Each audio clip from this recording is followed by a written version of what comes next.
has a whole string of writing down dreams that came true, one step at a time.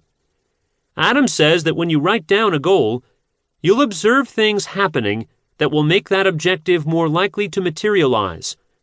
As a lowly technology worker in a cubicle in corporate America, Adams kept doodling at his office desk. Then he began to write, 15 times a day, "I will become a syndicated cartoonist." Through many rejections, he persevered, and finally it happened.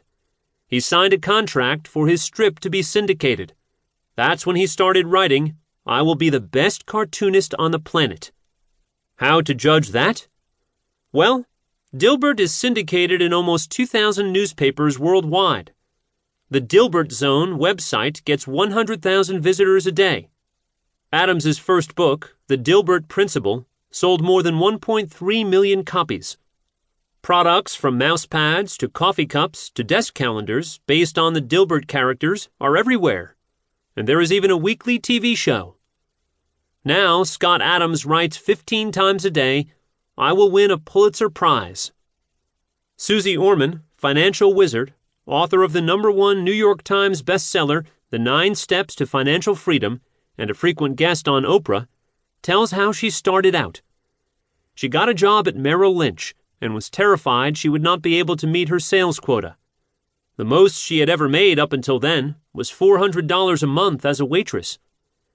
I created what I wanted for myself first on paper.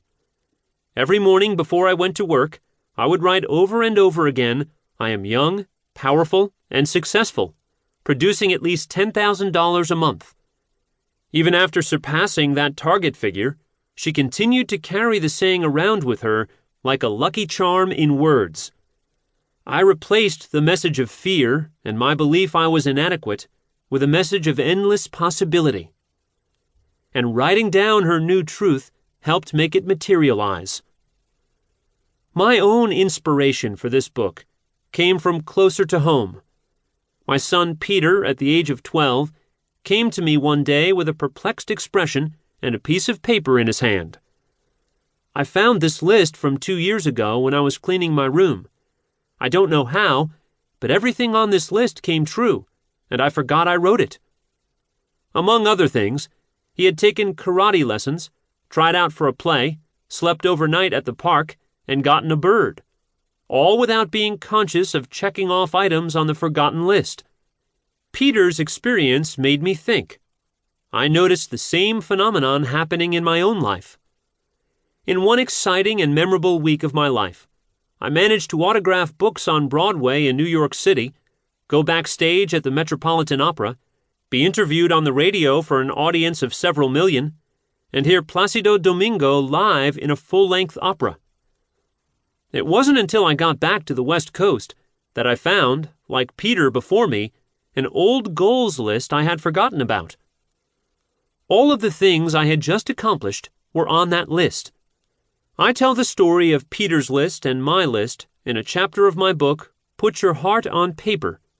Another chapter in that book, The Shoeless Joe Principle, treats synchronicity, or what seems like coincidence, quoting the line from Field of Dreams, "If you build it, he will come."